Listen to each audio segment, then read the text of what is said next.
Hello guys, आज के इस वीडियो में हम बात करेंगे जीके के बारे में। ठीक है, तो जीके की फुल फॉर्म होती है, वो होती है जनरल नॉलेज, मतलब कि सामान्य ज्ञान।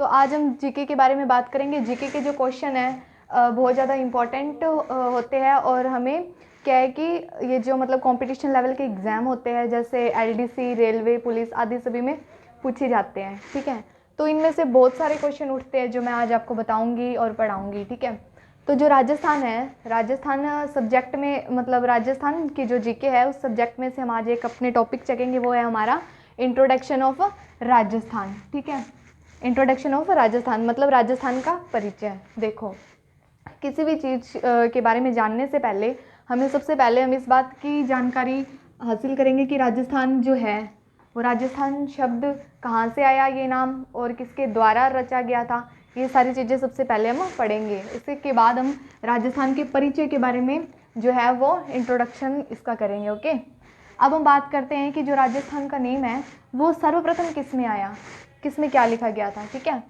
जो राजस्थान का जो नेम था राजस्थान, वो सबसे पहले वेद थे हमारे पास। ठीक है, वेद के अंदर जो मिला था वो हमें मिला था, वेद के अंदर क्या मिला था, ब्रह्मव्रत जो नेम पाया गया राजस्थान का। ठीक है, ब्रह्मव्रत नेम पाया गया। और जो रामायण थी, रामायण किसके द्वारा लिखी गई थी, वाल्मीकि जी के द्वारा लिखी गई थी। और रामायण के अंदर जो राजस्थान का नेम आया था वो क्या था, मरुकांताय। अब देखो, सबसे पहले हम इन्हें याद कैसे करें। जो ऋग्वेद है, ऋग्वेद को किस तरीके से याद करेंगे। आपने कभी डायग्राम या किसी चित्र के अंदर देखा होगा कि जो ब्रह्मा जी थे उनके हाथ में क्या थे, वेद।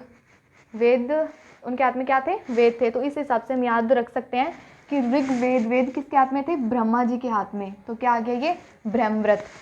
ऋग्वेद में क्या लिखा गया था, राजस्थान का नेम ब्रह्मव्रत लिखा गया था। या अब देखिए, रामायण, रामायण लिखी गई थी, वाल्मीकि जी के द्वारा लिखी गई थी रामायण। अब इससे हम कैसे याद रखें, राम, राम से क्या आ जाएगा, मरुकांताय। तो जो रामायण लिखी गई थी वो वाल्मीकि जी के द्वारा ये ग्रंथ लिखा गया था, और इसमें राजस्थान का जो नेम पाया गया था वो क्या था, मरुकांताय। उसके बाद देखिए, उसके बाद ये तो हमारे सभी क्या होगी, मतलब पुरातन काल की बात होगी कि वेद, ब्रह्मा जी, रामायण, ये सभी चीज़ें। ठीक है, उसके बाद आए थे अंग्रेज। अंग्रेज जो हमारे भारत में आए, वो जो सबसे पहला अंग्रेज कौन था, जॉर्ज थॉमस था। जॉर्ज थॉमस था जो 1800 ईस्वी के अंदर हमारे भारत के अंदर आया। और ये जो जॉर्ज थॉमस जी थे वो आयरलैंड के निवासी थे। ठीक है, इनकी मृत्यु जो हुई थी वो बीकानेर के अंदर हुई थी, जॉर्ज थॉमस की। जॉर्ज थॉमस ही ऐसे पहले व्यक्ति थे जिन्होंने राजस्थान का जो नेम था वो राजपूताना यूज़ किया था। ठीक है, जो जॉर्ज थॉमस थे इन्होंने राजस्थान का नेम राजपूताना ही क्यों लिया, क्योंकि उस टाइम में क्या था कि जो हमारा भारत देश था या राजस्थान था, इसी के अंदर राजपूतों का शासन था। राजपूतों का शासन था। तो राजपूतों का जो बहुवचन होता है वो क्या होता है, राजपूता। तो इन्होंने क्या लिखा, राजपूता को राजपूताना लिखा। जैसे हम नरेंद्र मोदी का जो नेम है, नरेंद्र को किस तरीके से लिखते हैं, नरेंद्रा, नरेंद्रा नेम लिखते हैं उसका। तो उसी प्रकार से इन्होंने क्या लिखा था, जो राजपूता था, राजपूता को इन्होंने राजपूताना शब्द मतलब लिखा। ठीक है, उसी प्रकार से इन्होंने राजस्थान का क्या नेम लिखा था, राजपूताना। ओके, और अब देखिए, ये वाले जो क्वेश्चन हैं जो राजस्थान के नेम उठ रहे हैं, ये सभी क्वेश्चन आपको जो कंपटीशन लेवल पे, मतलब ये कोई 3 लाइनें ही नहीं है, कंपटीशन लेवल पे इनमें से 10-20 क्वेश्चन आराम से बन सकते हैं इसके अंदर से। कैसे कि आपसे वो ये वाला क्वेश्चन क्रिएट करेगा आपके आगे कि जो ब्रह्मव्रत है, राजस्थान का नेम जो ब्रह्मव्रत है वो कौन से, मतलब किस में मिला लिखा गया। तो हम बता देंगे कि ऋग्वेद के अंदर राजस्थान का नेम क्या पाया गया था, ब्रह्मव्रत पाया गया था।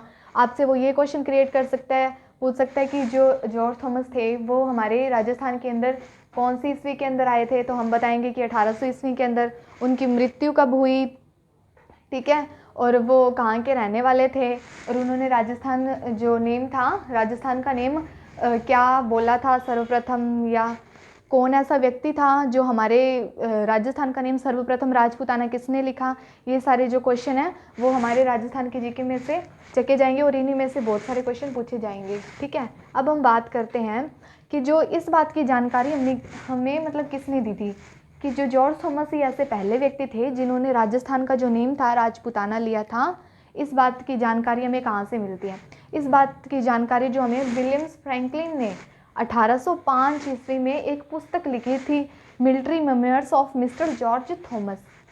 जो इन्होंने पुस्तक लिखी थी ना, उसी पुस्तक के अंदर इन्होंने लिखा था कि जो जॉर्ज थॉमस जी थे वो पहले ऐसे व्यक्ति थे जिन्होंने राजस्थान का जो नेम था वो राजपूताना यूज़ किया था। ठीक है, उसके बाद में हमारे कौन आते हैं, घोड़े वाले बाबा।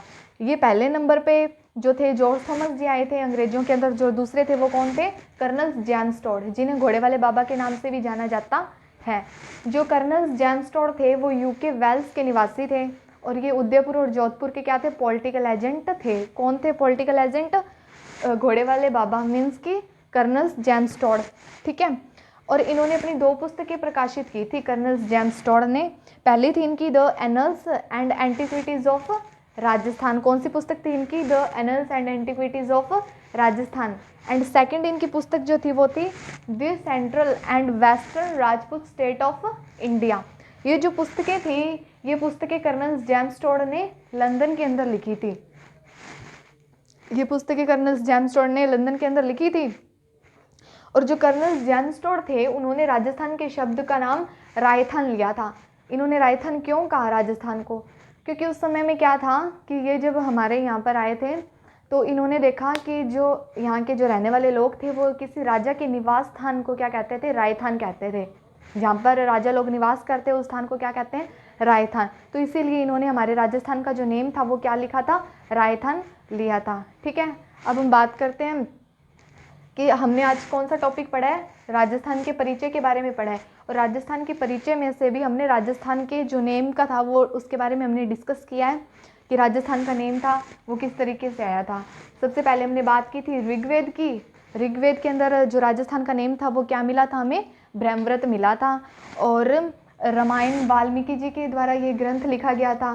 मतलब बहुत से पुराने समय थे जिनके अंदर ये सारी चीज़ें लिखी गई थी। ठीक है, और उसके अंदर मरुकांताए जो नेम था वो राजस्थान का यूज़ किया गया। उसके बाद हमारे आए थे जॉर्ज थॉमस जी। ये हमारे कब आए थे, ये जॉर्ज थॉमस कब आए थे हमारे भारत के अंदर, 1800 ईस्वी के अंदर आए थे। और ये कहाँ के रहने वाले थे, ये कहाँ के निवासी थे हम कह सकते हैं।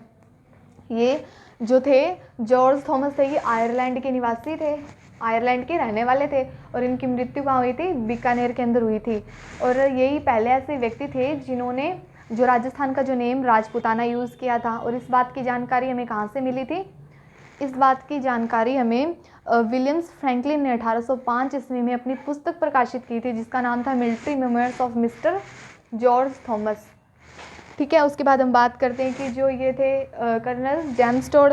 कर्नल जेम्स टॉड आए, उन्हें घोड़े वाले बाबा के नाम से जाना गया था और ये यूके वेल्स के निवासी थे। इन्होंने अपनी 2 पुस्तकें प्रकाशित की थी। वो कौन सी थी इनकी 2 पुस्तकें, the annuls and antiquities of Rajasthan. And जो सेकंड पुस्तक थी इनकी वो थी the central and western Rajput state of India. ठीक है, इन पुस्तकों का जो इन्होंने लेखन किया था वो लंदन के अंदर किया था। और ये मतलब सेकंड ऐसे व्यक्ति थे जिन्होंने राजस्थान का जो नेम था वो रायथान लिया था।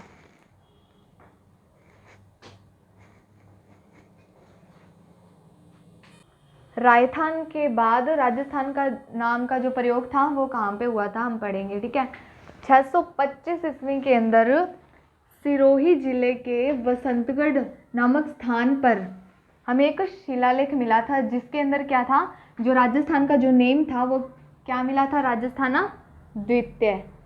ठीक है, क्या मिला था, राजस्थाना द्वितीय। मतलब 625 ईस्वी के अंदर सिरोही जिले के वसंतगढ़ नामक स्थान पर हमें क्या मिला था, शिलालेख मिला था जिसपे राजस्थान शब्द का जो नेम था वो राजस्थाना द्वितीय लिखा हुआ पाया गया था।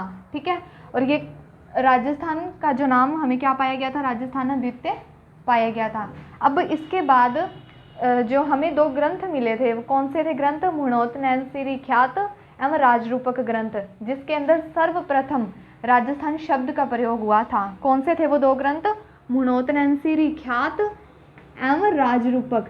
ऐसे 2 ग्रंथ थे जिसके अंदर राजस्थान शब्द का प्रयोग पहली बार हुआ था।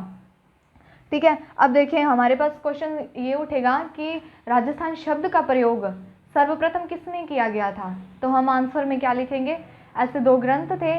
कौन से थे, मुणोत नैनसिरी ख्यात एवं राजरूपक। 2 ग्रंथ थे जिसमें राजस्थान का जो नेम था क्या मिला था, राजस्थानी मिला था। फिर अंत में 26 जनवरी 1950 को भारत सरकार के द्वारा जो राजस्थान नाम था उसे बदलकर क्या लिख दिया गया था, राजस्थान। ठीक है, कब रखा गया था राजस्थान का नाम, राजस्थान? 26 जनवरी 1950 में भारत सरकार के द्वारा राजस्थान का जो नेम बदलकर राजस्थान रख दिया गया था। ठीक है, क्या रखा गया था, राजस्थान। अभी जैसे हमने बात की थी राजस्थान के नेम के बारे में, तो अब हम बात करेंगे इसके परिचय के बारे में।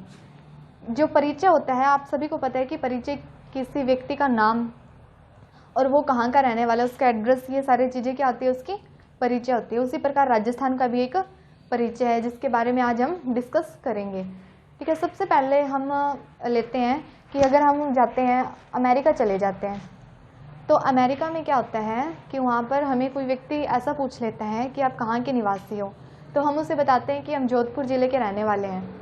ठीक है, तो वो फिर हमें ये पूछता है कि आप जोधपुर में कौन से, मतलब कहाँ पे रहते हो। फिर हम ये बता देते हैं कि जोधपुर में, हम राजस्थान के अंदर है जोधपुर, वहाँ पर रहते हैं। ठीक है, फिर ये पूछता है कि राजस्थान भी कहाँ पर है, तो ये सारी चीज़ें हम बताते हैं उसे। या फिर लेके चलो कि हमारा जो भारत है वो पाकिस्तान वालों पर क्या करता है, मिसाइल गिरा देता है। ठीक है, मिसाइल गिरा देता है, तो हम डायरेक्ट लाहौर थोड़ी ना टाइप कर देते हैं, हम उससे किस के बारे में बताते हैं, अक्षांश और देशांतर को ध्यान में रख के फिर उसी एरिया के बारे में बताते हैं या अंदाज़ा कुछ भी ऐसा करते हैं। ठीक है, तो सबसे पहले हम इस वीडियो में बात करेंगे अक्षांश और देशांतर की।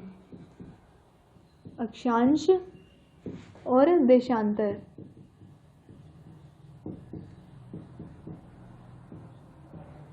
ठीक है, अक्षांश और देशांतर होते क्या है। किसी भी मतलब हमारी जो पृथ्वी है उसके बारे में हम किसी भी चीज़ का परिचय करते हैं तो अक्षांश और देशांतर के द्वारा ही किया जाता है, उसके अलावा इसे नहीं ज्ञात किया जा सकता। तो अक्षांश और देशांतर होते क्या, कई लोगों को तो अक्षांश और देशांतर पहचानने में बहुत ज़्यादा प्रॉब्लम होती है, तो हम पहले उसी के बारे में बात करते हैं। मान के चलो ये वाला हमारा क्या, ग्लोब। ग्लोब के अंदर आपने ऐसी रेखा तो देखी है, इस तरीके से कुछ, एक तो सीधी खड़ी रेखा होती है और एक आडी सी रेखा होती है ऐसे। तो अब ये देखो, जो सीधी खड़ी रेखा होती है ये तो होती है देशांतर, क्योंकि हम द को ऐसे ही लिखते हैं, देशांतर। ये वाली कौन सी रेखा होती है, देशांतर की। और ये जो आडी रेखा होती है अ को हम ऐसे ही लिखते हैं, अक्षांश। ठीक है, ये कौन सी होती है, अक्षांश की। पता चल गया आप सभी को। तो ये कौन सी रेखा होती है, अक्षांश की रेखा होती है। अब हम आगे बात करते हैं कि अक्षांश और देशांतर को किस तरीके से दर्शाया जाता है। ये मान के चलो हमारी पृथ्वी है, ठीक है, पृथ्वी का सेंट्रल पॉइंट ले लेते हैं ये वाला। अब इसे बीच में से हम क्या करते हैं, कट कर देते हैं।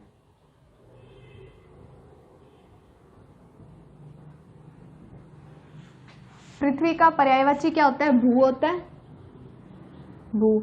अब इस भूमि को मध्य में से काटा तो ये कौन सी रेखा हो जाएगी, भूमध्य रेखा।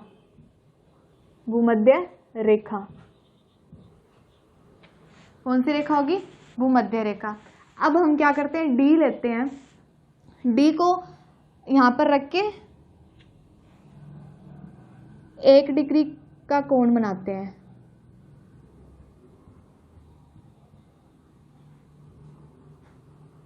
ठीक है, क्या बना लिया हमने, 1 डिग्री का ऊपर बनाया और 1 डिग्री का ही क्या करते हैं, नीचे बनाते हैं।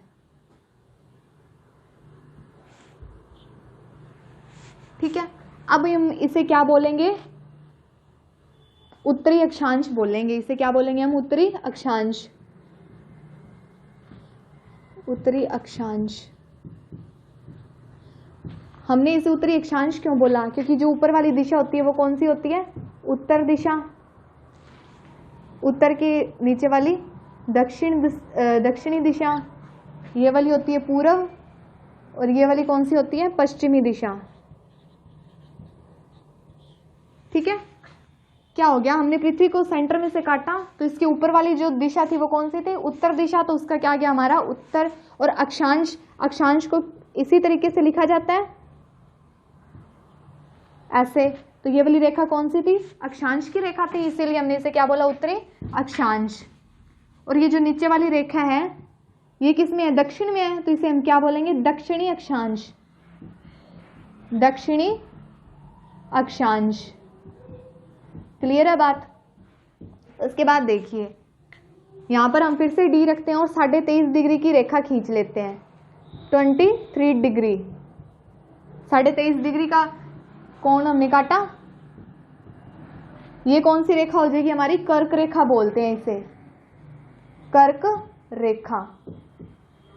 ऐसे ही हम नीचे एक और 23 डिग्री पे काटते हैं, उसे बोलेंगे हम मकर रेखा। ये वाली कौन सी रेखा होती है? मकर रेखा। अब देखो जो हमारा ग्लोब है, ये हमारी पृथ्वी, उस पर 3 रेखाएं काटती है। कौन सी है? पहली कर्क रेखा, दूसरी है भूमध्य रेखा और तीसरी है मकर रेखा। ठीक है, अब हम लेते हैं सेंट्रल जो हमारा पॉइंट है, उसको इस बीच में से काटते हैं इस ग्लोब को। तो इसे हम बोलते हैं, इस रेखा को ग्रीनविच रेखा।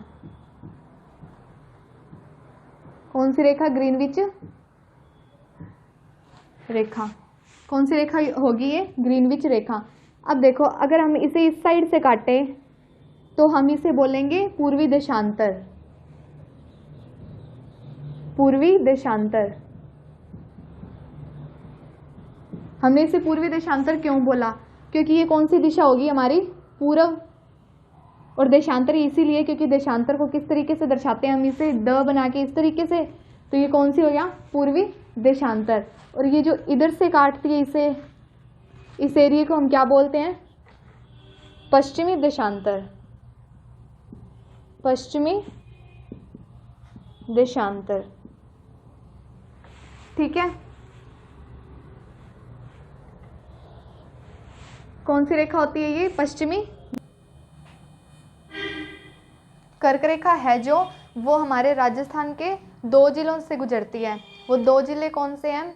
डूंगरपुर के चिंखली गांव से और बांसवाड़ा की कुशलगढ़ तहसील से जो कर्क रेखा है वो 23 डिग्री से गुजरती है। ठीक है, अब हम बात करते हैं कि सर्वप्रथम सूर्योदय और सर्वप्रथम सूर्यास्त की मतलब कहाँ पे होता है? अपने राजस्थान के अंदर। ठीक है, अब सर्वप्रथम देखो कि जो सूर्योदय है वो धौलपुर ज़िले में होता है और जो अंत में सूर्योदय है वो जैसलमेर ज़िले के अंदर होता है। ठीक है, क्यों? क्योंकि जो धौलपुर जो ज़िला है वो पूर्व में स्थित है। आप सभी को पता ही है कि जो सूर्य है वो कहाँ से निकलता है? पूर्वी दिशा से निकलता है। इसीलिए जो सर्वप्रथम सूर्योदय है वो कहाँ पे होता है? धौलपुर ज़िले के अंदर, क्योंकि जो धौलपुर ज़िला है वो राजस्थान के पूर्वी दिशा के अंदर स्थित है। और जो जैसलमेर ज़िला है वो कहाँ पर स्थित है? जो मतलब जैसलमेर ज़िला है वो पश्चिमी दिशा में स्थित है। इसी कारण यहाँ पर क्या होता है? एंड के अंदर सूर्योदय होता है।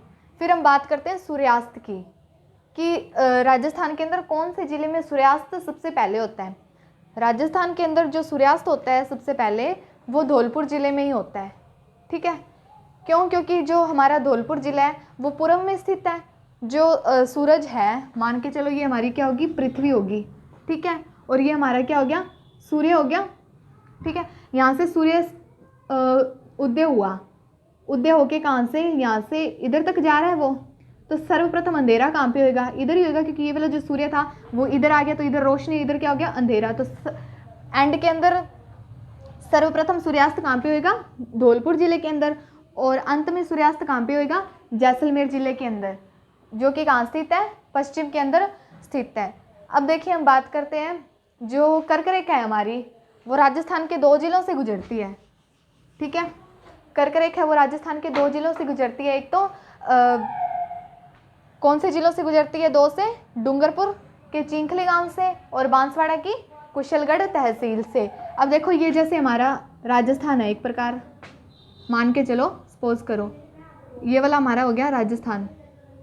ये जो राजस्थान की जो ये नीचे वाली है जगह, इधर 2 जिले पड़ते हैं हमारे, एक तो डूंगरपुर और एक बांसवाड़ा। ठीक है, कौन से पड़ते हैं? डूंगरपुर और बांसवाड़ा। इन्हीं को क्रॉस करती हुई हमारी कर्क रेखा गुजरती है। तो जो कर्क रेखा, जो हमारे राजस्थान का अधिकांश भाग है वो कर्क रेखा के उत्तर में स्थित है। कहाँ पे स्थित है? उत्तर के अंदर स्थित है। ये कर्क रेखा का उत्तरी सिरा है और ये कौन सा है? दक्षिणी। तो हमारे राजस्थान का जो अधिकांश भाग कहाँ पे है? कर्क रेखा के उत्तर के अंदर स्थित है। ठीक है, जो राजस्थान में कर्क रेखा की सर्वाधिक लंबाई बांसवाड़ा व कम लंबाई कहाँ पे है? डूंगरपुर के अंदर। सबसे ज़्यादा लंबाई कहाँ पे है? बांसवाड़ा के अंदर, और सबसे कम डूंगरपुर के अंदर। क्योंकि जो बांसवाड़ा का जो जिला है वो सबसे ज़्यादा एरिया कवर करता है। क्यों? क्योंकि जो रेखा जाती है वो सबसे ज़्यादा एरिया कवर करती हुई जाती है। किसका? बांसवाड़ा का। इसीलिए बांसवाड़ा क्या है हमारा यहाँ पे सर्वाधिक लंबाई है जो कर्क रेखा की बांसवाड़ा के अंदर है, और सर्वाधिक कम कहाँ पे है? डूंगरपुर के अंदर। ठीक है। और जो हम राजस्थान की आकृति की बात करते हैं, जो हमारे राजस्थान है उसकी आकृति कैसी है? उसकी आकृति विषम कोणीय चतुर्भुज के समान है। ठीक है। किसके समान है?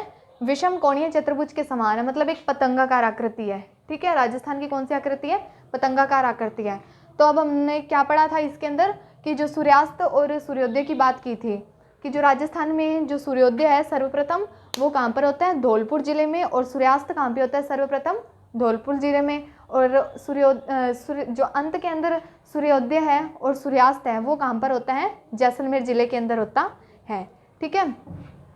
उसके बाद हमने बात की थी, जो कर्क रेखा की बात कर रहे थे, कर्क रेखा है वो हमारे राजस्थान के मतलब निचले हिस्से से बांसवाड़ा और डूंगरपुर के जिले से 23 डिग्री से अक्षांश से उत्तरी अक्षांश से गुजरती है। उस कारण क्या है, जो हमारा राजस्थान है, राजस्थान का अधिकांश भाग है वो क्या है? अत्यधिक उत्तर दिशा के अंदर स्थित है। ठीक है। और जो राजस्थान की आकृति है वो कौन सी है? विषम कोणीय चतुर्भुज के समान है, मतलब कि एक पतंगाकार आकृति है उसकी। ठीक है। कौन सी आकृति है उसकी? पतंगाकार आकृति है।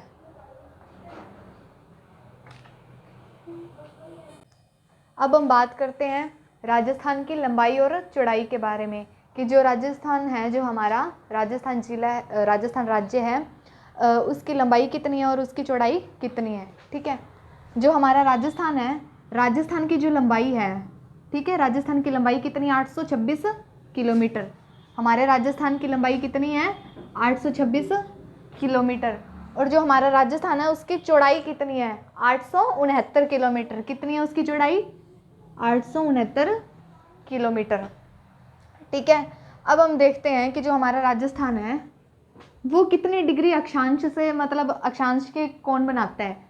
ठीक है। तो देखो, जो हमारा ये कौन सा है? उत्तरी, उत्तर, दक्षिणी दिशा,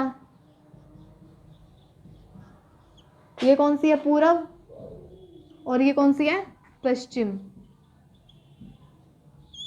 तो ये उत्तर, दक्षिण, पूर्व, पश्चिम में कितने कितने डिग्री का कोण बनाता है, ये हम बात करते हैं।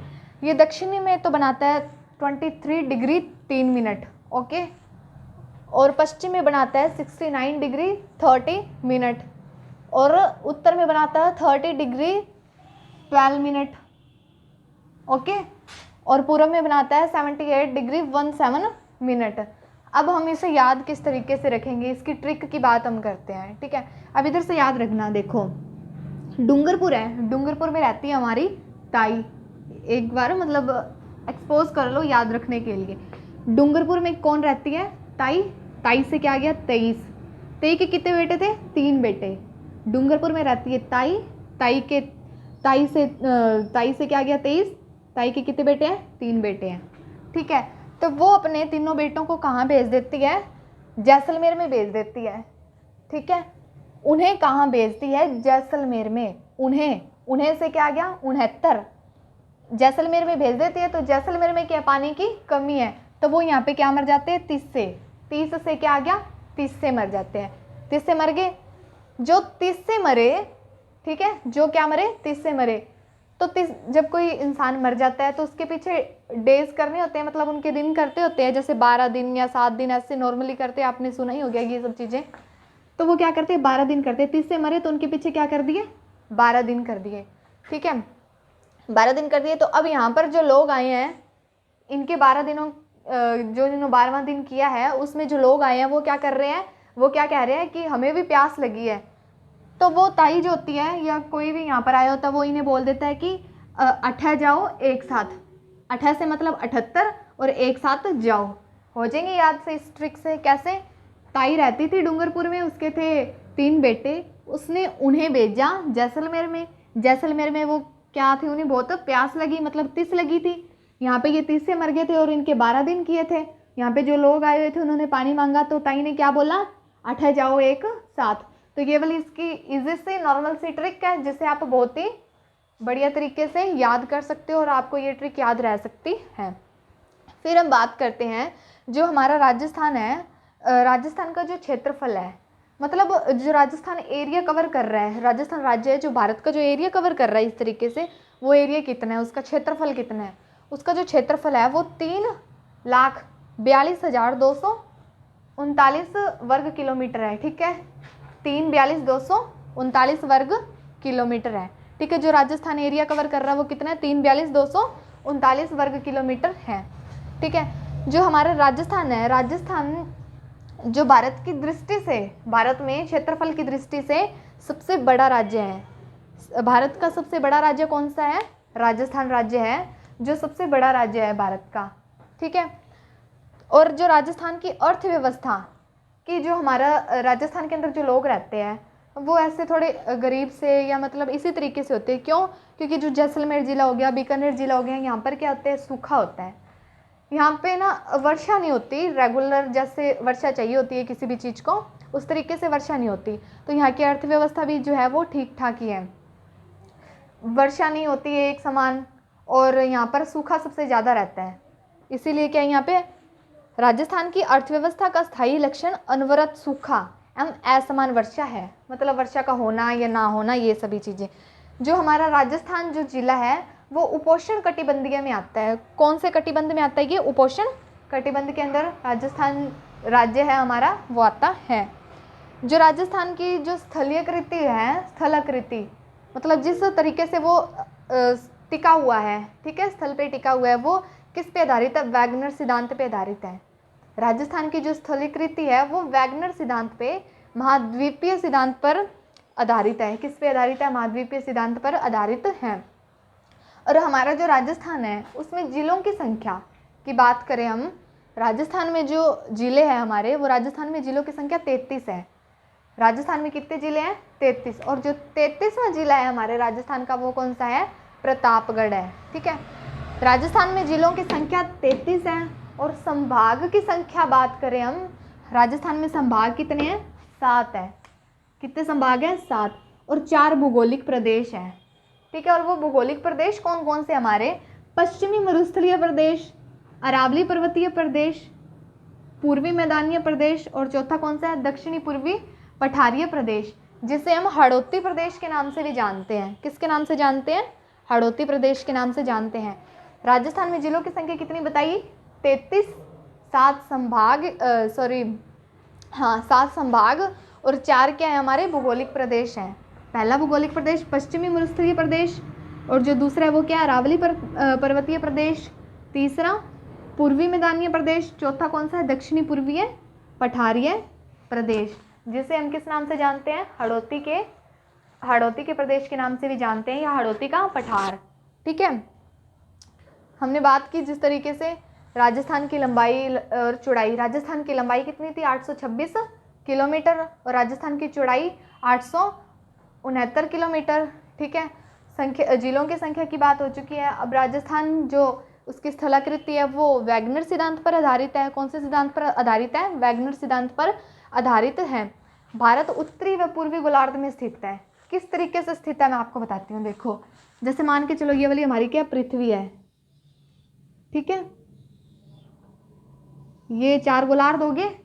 ये कौन सा है, पूर्व, ये पश्चिम, ये क्या है, उत्तर, ये कौन सा है, दक्षिण। जो हमारा भारत है वो इधर स्थित है, उत्तरी और पूर्वी गोलार्ध में स्थित है। कहाँ पे स्थित है हमारा भारत, उत्तरी और पूर्वी गोलार्ध में स्थित है। इसे हम उत्तरी और पूर्वी गोलार्ध भी बोलेंगे। ठीक है, ये कौन से गोलार्ध में स्थित है, उत्तरी और पूर्वी गोलार्ध में स्थित है। और जो भारत में क्षेत्रफल की दृष्टि से सबसे बड़ा राज्य जो है वो कौन सा है, राजस्थान राज्य है। ठीक है, कौन सा राज्य है, राजस्थान राज्य है। आज का जो हमारा टॉपिक है उसका नाम है राजस्थान के जिले और संभाग। तो आज हम राजस्थान के जिले और संभाग के बारे में बात करेंगे। ठीक है, जो हमारा राजस्थान है उसका एकीकरण 1 नवंबर 1956 में किया गया था। तो राजस्थान का एकीकरण कब किया गया था, 1 नवंबर 1956 को किया गया था। और इस एकीकरण का श्रेय जो दिया जाता है वो वल्लभ भाई पटेल को दिया जाता है। ठीक है, राजस्थान का एकीकरण कब किया गया था? 1 नवंबर 1956 को, और इसका श्रेय किसे दिया जाता है? वल्लभ भाई पटेल को। ठीक है, अब हम बात करते हैं जिस समय राजस्थान का एकीकरण किया गया था, कब किया गया था? 1 नवंबर 1956 को। उस समय 26 जिले बने थे राजस्थान के और 4 संभाग थे। लेकिन अब वर्तमान में क्या है? राजस्थान में जिलों की संख्या 33 है और संभाग कितने हैं? 7 हैं। ठीक है, कितने हैं संभाग? 7, और जिलों की संख्या कितनी है? 33। अब हम बात करते हैं राजस्थान में संभाग की। संभाग कितने हैं? 7 संभाग है हमारे राजस्थान में वर्तमान समय में। पहला संभाग कौन सा है? कोटा संभाग। जो कोटा संभाग है इसमें जिलों की संख्या 4 है। ठीक है, जिलों की संख्या कितनी है? 4 है। और उसमें कौन कौन से जिले आते हैं? किसमें? कोटा संभाग में। कोटा संभाग के अंदर 4 जिले हैं, जिसकी एक ट्रिक है, बाबू झा कोटा। तो इससे क्या आ जाएगा? ब से, बा से क्या आ गया? बूंदी, बाबू से, झा से झालावाड़, कोटा का कोटा। ठीक है, इस तरीके से हम जिले कौन से थे हमारे? 12, बूंदी, झालावाड़ और कोटा। तो इसे हम ट्रिक के हिसाब से कैसे याद रखेंगे? बा से क्या आ गया? 12, बू से क्या आ गया? बूंदी, झा से झालावाड़ और कोटा का कोटा। तो इसकी ट्रिक क्या रहेगी? बाबू झा कोटा। ठीक है, पहला संभाग हमारा हो गया कोटा संभाग। और जो दूसरा संभाग है हमारा वो कौन सा है? अजमेर। अजमेर संभाग जो है उसके अंदर जिलों की संख्या जो है वो कितनी है? 4। इसमें भी कितने जिले हैं? 4। अब इसके जिलों के नाम कौन कौन से हैं? नागौर, भीलवाड़ा, टोंक और अजमेर। अब इसकी ट्रिक जिससे हम जिलों के जो नेम है वो याद रखेंगे, ना भिटो अजमेर। ठीक है, ना भिटो अजमेर। तो ना से क्या आ जाएगा? नागौर, भी से भीलवाड़ा, टों से टोंक, अजमेर का अजमेर। ठीक है, तो अजमेर संभाग में जिलों की संख्या 4 है। और वो जिले कौन कौन से हैं? नागौर, भीलवाड़ा, टोंक और अजमेर। और जो इसकी ट्रिक थी वो क्या थी? ना भिटो अजमेर।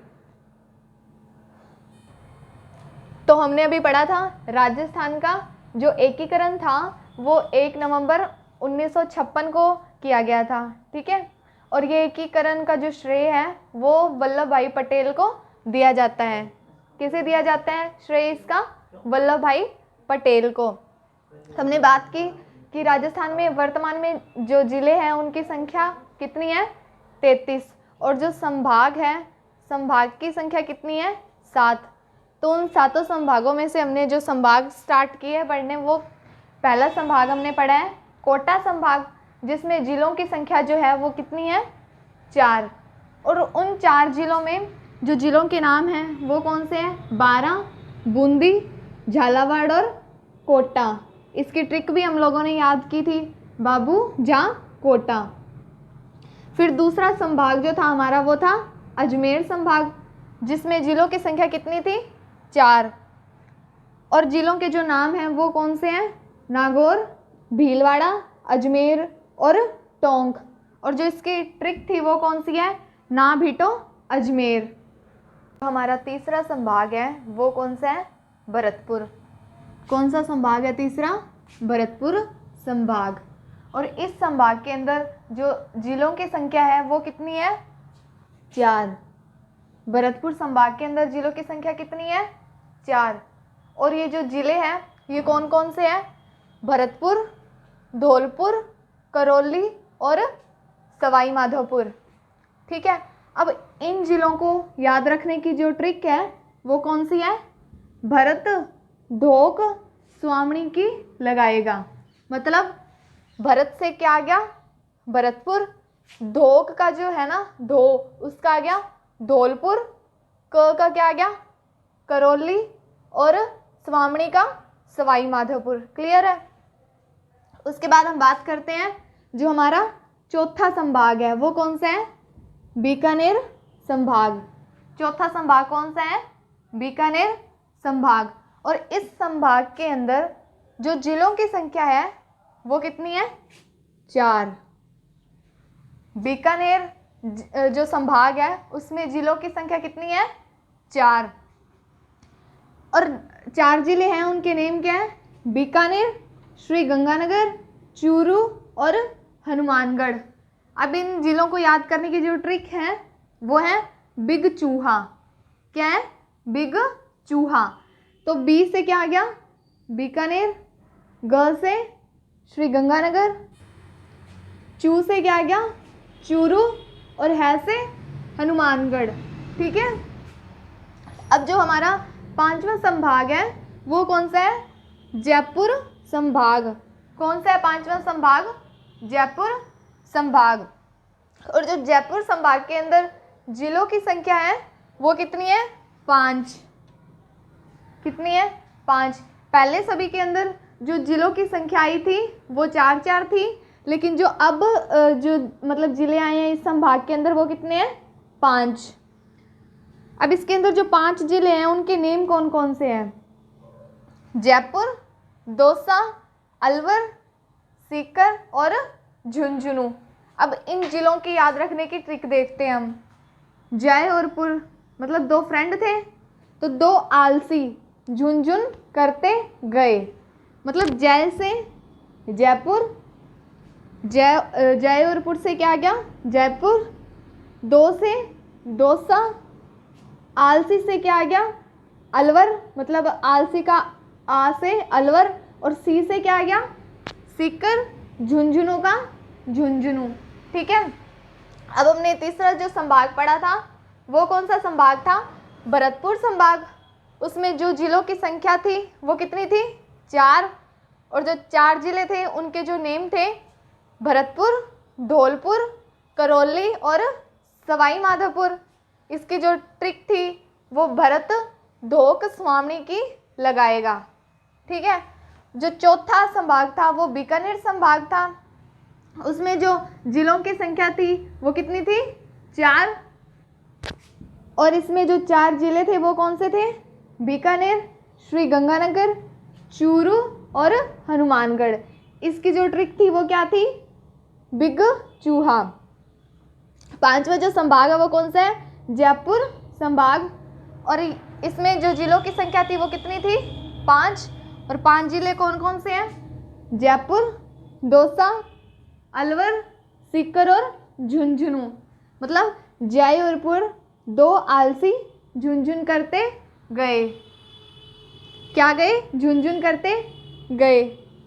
जय और पुर मतलब जय से जयपुर, 2 का क्या आ गया, दौसा, आ का क्या आ गया, अलवर, और सी का सीकर, झुंझुनू से झुंझुनू। जो हमारा छठा संभाग है वो कौन सा है, उदयपुर संभाग। कौन सा है छठा संभाग, उदयपुर संभाग। और इस संभाग के अंदर जिलों की संख्या है 6। कितनी है इस संभाग के अंदर जिलों की संख्या, 6 है।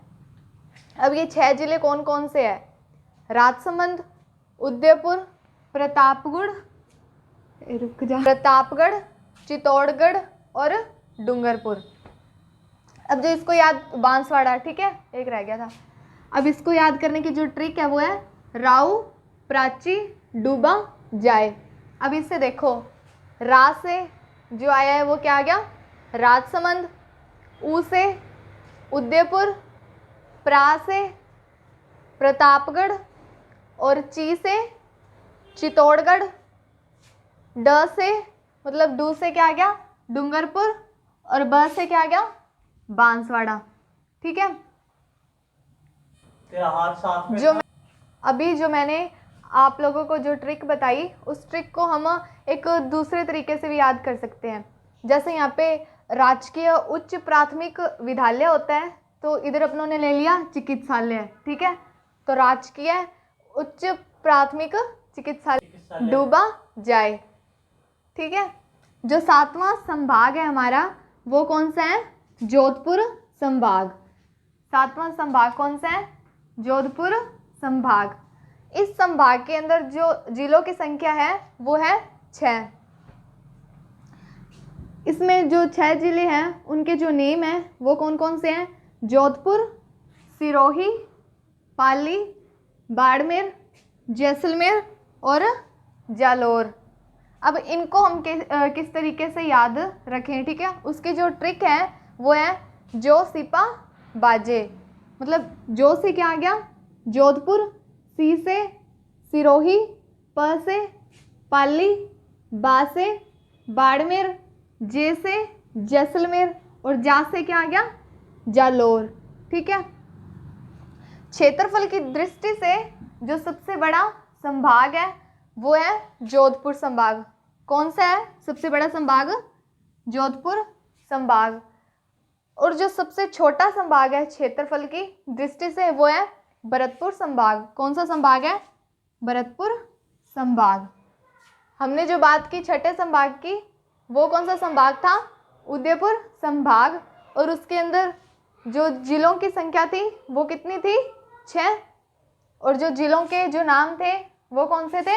राजसमंद, उदयपुर, प्रतापगढ़, चित्तौड़गढ़, डूंगरपुर और बांसवाड़ा। ठीक है।